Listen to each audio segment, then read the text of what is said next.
So tell me, what lasts longer, a one-act, one-person off-Broadway reading of War and Peace, or a Chris Christie press conference while he fights for his 2016 life in January 2014? Let's talk about the 2-hour press conference that was next on Get Right with Lenny McAllister, starting right now. Get Right with Lenny McAllister. Attitude reflect leadership, Captain. The way we help bring back America and we build the bridges and bring people together is by making sure we hold everybody accountable in a 360 fashion. So let me close with this. Yes, there is a change that we can believe in, but it will never come from a politician or a government program.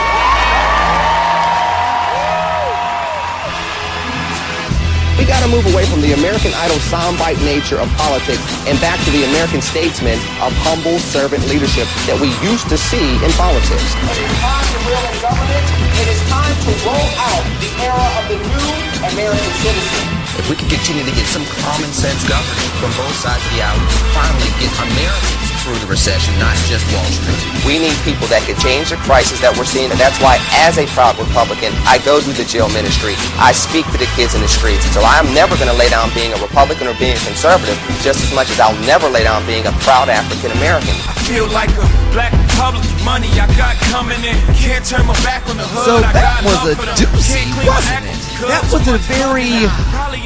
It was entertaining. It was exciting. It was fun. What am I talking about? Come on. You know you were quoting T.O. and you had your popcorn ready. The moment you knew that Chris Christie was going to do this press conference today, everybody had their popcorn ready. And we're going to talk about that here on the Thursday edition of Get Right with Lenny McAllister. You know what this is, what this is about. You know how we do this. You can hit me up on Twitter. Very simple. LennyMcAllister. On Facebook, 2 pages. Same guy. Love talking to you one way or another. Let's do this. Now, we all know that this was going to be a very interesting. We all knew that this was going to be a very interesting press conference. We all know that this is not going away. What did you think of this press conference? I mean, that's where I am right now. You know, every time I want to talk about other stuff, things get bumped back because of crazy stuff like this. And this was a crazy is a strong word, but this was a very interesting press conference for several reasons. Number one, it lasted so long. It lasted a very long time. And part of it was because Chris Christie had to be able to leave that room and say, I answered everybody's question. Second of all, he had to still protect his image of the guy that stands up in a direct way, almost like a bully would, without looking like a bully. How do you do that? Well, very simple. The way you do that is you stand up to the New York-based media, the New Jersey-based media. You take on these allegations. You look tough. You look like you put your foot down, but you also answer every question with a sense of directness, frankness, humility, transparency, and endurance. You stand there and take it as long as you can to show that you have nothing to hide. You're not trying to hide anything. You're not trying to be some sleazy politician that you've been accused of being. You're not trying to be a bully that's going to tell people to go away. That he did well. And I wonder who's happy with his press conference and who's angry with his press conference. Because let's just be flat out honest. There are both Democrats and Republicans that wanted him to fall on his face today. They very clearly wanted him to blow up. And you could tell from the media, there were people that were trying their best to put a kick me sign on his back, hoping that he would get just annoyed just enough to blow up and say, see what I mean? He did do this. He is vindictive. And even if you listen to some of the answers he was giving, how he was interacting with the media when they were over talking and being rude, you could still see the Governor Chris Christie coming out that we all have known and loved since 2009. Telling people, hey, we don't do it this way. Hey, it's not your turn. Hey, did I say it's not your turn? Even when he went to Fort Lee, New Jersey later on in the day. Same exact thing. Same exact thing. What did the mayor say to you, Mr. Governor? We had a good talk. I respect him, this is that and the other. He's going on and on and on. Well, do you like him? Yeah. Well, you're not answering the question. I just did answer the question. I mean, you can hear him still doing the Christie back and forth, back and forth, back and forth. But he modified it. Now, if you're a Republican that's running for the presidency of the United States in 2016, which I am not, I'm officially announcing right now, I am not a candidate for the presidency of the United States in 2016. I wanted to get that out of the way early because I just know rumors are swirling. Anyhow, if you are one of those people, however, and you saw this press conference, you're not happy with it. You're not happy with it because you want to make this Bridgegate an issue. You want to make his temper an issue. You want to make this about character. And if anything, as of right now, as of Thursday, post press conference, post Fort Lee summit, if you want to call it that, I wonder if Henry Louis Gates and that dude from Boston and President Obama showed up with a case of beer.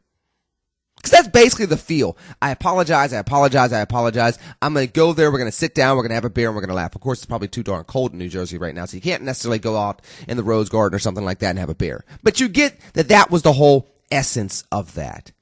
And that Sokolich, I think his name is, that mayor of Fort Lee still isn't vibing with him at all. If you look at any of the interviews, he's still not vibing. It's kind of cool. Two New Jersey guys, Northeastern guys, just kind of still being snappy and witty and snarky. But that's what they do, so you got to accept it, I guess. I don't know. It doesn't bother me. It bothers some people. Now, of course, closing bridges, that's a different type of snarkiness altogether. I'm just talking about the interaction back and forth in the media. Just to kind of put it out there. I mean, you got to understand, there's still some partisanship there. I'm sure that Christie could be heavy-handed in his way of governing people in regards to working with elected officials and things along those lines. So I know this was a little bit of a dig at a Republican governor that you didn't expect to win 5 years ago. And now you're kind of still stuck with him at least for another 2 years before he goes about his merry way and runs for the presidency. And if you're in New Jersey, you probably hope that he wins so that he advocates the gubernatorial mansion and subsequently you get somebody different before November 2017. But that's a different story too. My point is this. If you are somebody that is actually running in the Republican field for the 2016 GOP nomination, you did not like this press conference. He was too transparent, too open, just enough of himself as Chris Christie so people can say, well, he still acts the same, which he does, and he did. But at the same time, he apologized, he took action, and he took it. He sat there and took it for nearly 2 hours, or roughly 2 hours. If you're Marco Rubio, if you're Rand Paul, if you're somebody that's looking to run against this man, and right now, those two, Ted Cruz, even though you really haven't heard Ted Cruz's name too much since Green Eggs and Hamgate, and that's a different story altogether. But if you're those three, and a select few others whose names have been bantered out there to possibly run in 2016, you cannot be happy with this press conference. You needed him to blow up. You needed him to get angry. You needed one fist pound of the podium, of the lectern, actually. Podiums are different. You needed one fist pound. You needed one look of disgust. You needed one cutting of the eyes. You needed something along those lines. You needed him to admit that, no, I didn't second guess myself at all. He said the exact opposite. He says, yeah, I've been thinking about why this happened. What did I do to help bring this about? Now, of course, if you're cynical, you can say a lot of different things of that. But that's not the point. The point is actually when it comes to how he was in this press conference. How did he deal with this? If he is telling the truth, now, and I'm not saying he's a liar. I'm not going to sit there and say he's 100% telling the truth, and I'm not going to question it. Or I'm not going to allow you to question it. Right now, I'm not questioning it, but I'm not locking out the possibility that he knew more than he says he knows. I know he's an attorney. I know he was a good attorney because he was a U.S. district attorney. And I know that as a politician, between the law skills from law school and being a practicing attorney and running for office, both in losing campaigns and winning campaigns, you have to learn moxie to talk along the line when necessary, especially when you're in these type of situations. So there is a possibility that that's exactly what he's doing. I get that. There's also a possibility that he was 100% transparent. He took his licks. He did his mea culpas. He stood there for 2 hours, which that's, if it was long for us watching it on television, how long was it for the people in the room asking the questions? And if it was long for the people in the room asking the questions, how long was it for the people tweeting the questions? No, I'm just kidding. How long was it for people asking the questions? And then if you get that, and you get how long it was for us, and you even get how long it was for people tweeting and making hashtags and all the crazy stuff, how long was it for him with his political future on the line, where he actually slipped up and said he was a candidate? He didn't say he was a presidential candidate. He didn't announce, but he said, I'm not that type of candidate. And I mean governor. So you know what he was up there doing. He's fighting for his 2016 life in 2014, which you don't always see. I mean, even stuff like Gary Hart. Gary Hart happened a year before 88. I believe that happened in 87 when the Donna Rice stuff came out. You don't usually see somebody fighting to stay in a presidential race a full 2 years before the Iowa caucuses. And that's the fascinating thing about this. This is a guy that is talking just as much about a bridge in New Jersey in September of last year during an election cycle last year where he was up by double digits by more than just a little bit while trying to defend his opportunities 2 years down the road in a place that's literally, how far away is New Jersey from Iowa? 1,200 miles maybe? 1,300 miles? It's this interesting fascination. And by the way, he's arguing to people in New Jersey primarily, even though obviously this is talking to everybody in the United States, but he's talking as the chief executive of New Jersey, trying to explain away the actions of his staff as it impacted another state, New York, as he's trying to fix his image in time for voters in a third state in Iowa, while also trying to mend his national reputation for South Carolinians, the folks up in New Hampshire, etc.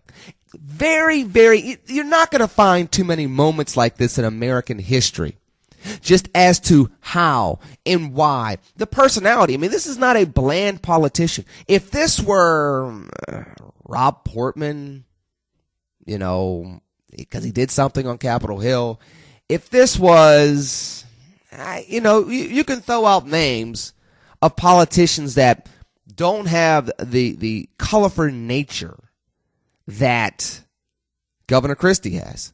People that are not as colorful with their words, actions, expressions, willingness to mix it up with you. So you got all of these things coming together today in this press conference, in the mea culpa, in the Fort Lee summit, if you will. I wonder if they signed a treaty or, like I already said, drink beer. Maybe it sounds like they should have done more than what they did at Fort Lee. If you got a governor going to meet the chief executive of Fort Lee, you expect somebody to show up in a boat or maybe even cross a bridge. Wink, wink, nudge, nudge. Wouldn't that have been ironic if he had to go to New York and then come back? Anywho, you get what I'm saying. You expect there to be something big just by the name of it. So you got this cool name, Fort Lee, New Jersey. So you got Fort Lee, New Jersey. You got this bolsterous governor who is the presumed, and that's even a term you have to put in air quotes, presumed front runner 2 years in advance, talking about closing a bridge that, from a pure political standpoint, was one of the dumbest things that anybody on his staff can do. The guy was not in a close election. He just wasn't. Was that a precinct that he needed for 2 years down the road? You need 50 plus 1. Christie was up by 25 points in the polls. 25, something crazy like that. Who cares what this mayor's doing? Who cares? If you're going to shut off every bridge or every artery to a city led by a Democrat leading a city, a town, or a village in New Jersey, you're going to be busy. There will be plenty of these stories. Now, granted, there's not a George Washington Bridge everywhere in New Jersey. I get that. But still, this was one of the dumbest political things that you can do. Why play with fire? Why play? You're already eating off of your opponent's head. I mean, literally, Christie he was writing his acceptance speech in July, in June of 2013. He was already crafting it and writing it down. He was picking out his tie in August. So before you even see this happen in September, Christie has already started writing his draft for his acceptance speech. They've already picked out the venue, and he has already picked out his tie. He knows what he's going to wear. He has it laid out on the bed already. Why do this? So, again, the press conference, his performance in and of itself, fascinating. I think he did a good job. But then if you look at the circumstances around the press conference, you're a governor in one state talking about something that transpired between two states, the possibility that you got another governor involved in the bordering state, and you're trying to fix things in time to deal with voters in a third state that look and act nothing like the people you're interacting with that actually got impacted by this George Washington Bridge. I guarantee you 95% of the people in Iowa could not even point out the George Washington Bridge if you put 5 bridges together in a lineup. If you laid down 5 pictures of bridges on their desk and said, pick out the George Washington Bridge, they're going to be looking for a dude with a hat on sideways, riding a boat underneath with about 12 other people rowing for him while he's standing up and looking proud. I guarantee you that's what many of their views of the George Washington Bridge is going to be. Not because they're stupid, but because they don't go to New York City for the most part. They do vacation. They're not bumpkins, but they live a different life. They're not thinking about traffic problems and things along those lines in Iowa, especially for the caucus in 2016, which, by the way, they're thawing out in Iowa right now. They're not thinking about New Yorkers driving over, or people from New Jersey driving over a bridge. They're just not, which again goes back to why this was one of the silliest, stupidest things that a Politico could do, which, back to the press conference, love to get your feedback, Twitter or Facebook. I know I'm going on in my rant a little bit because it's a very interesting press conference. I can see why Christie said, you lied to me, you're gone. People are asking the question, well, that's not enough. He didn't talk to her. And why didn't he ask her exactly what she did? Because if you just look at it on its surface, I'm up by 25 points in this race. I have my tie picked out. I've already written my acceptance speech. And the leaves have not turned colors yet. College football hasn't started yet. The New Jersey Giants haven't gone 0-5 yet. All of these things are already in place. And you want to create a controversy? Listen, even if Christie told them to do it, I'll play along with the worst of the Democrats. Cynical Democrats. Can't stand Christie. Christie did it. He's a bully. I'll play along with you. Let's say Christie did tell them to do this. Okay, I'll buy along. If this is your campaign manager or somebody high up in your campaign, if this is somebody that's looking to lead the New Jersey Republican Party involved, if this is somebody that's been working for you for 5 years, they're supposed to love you and respect you and be loyal to you enough to tell you that you're being stupid. If you're asking for this, they're supposed to be the ones that say, no, you can't have another piece of bacon, Nealon. Oh, I'm sorry. That was me getting into my daddyisms right there. But that's the point. That's the role you're supposed to play at that point in time. You're supposed to be the gatekeeper. You're supposed to be the adult in the room. No, Governor Christie, we're not going to do that. Yeah, we're angry at this guy. We'll tongue lash him the next time we go through Fort Lee, New Jersey. I mean, what? Why? So yes, And I'm sounding like Chris Christie now. I can see me, if I were Governor Christie, I'd lose a little weight. And he's doing that. He said he was working out when he went through all this a couple days ago. My thing is, if I were in his shoes and I found this out and I asked, did you have anything to do with this? And they said no. And you find out that they're lying. Yes, you just get rid of them. Because it was stupid. It was unnecessary. It's kind of like your quarterback, Houston Texan fans, being up by 7 points late in the game. The other team doesn't have any timeouts, and your quarterback throws a pick 6. Don't even throw it away. Take the sack.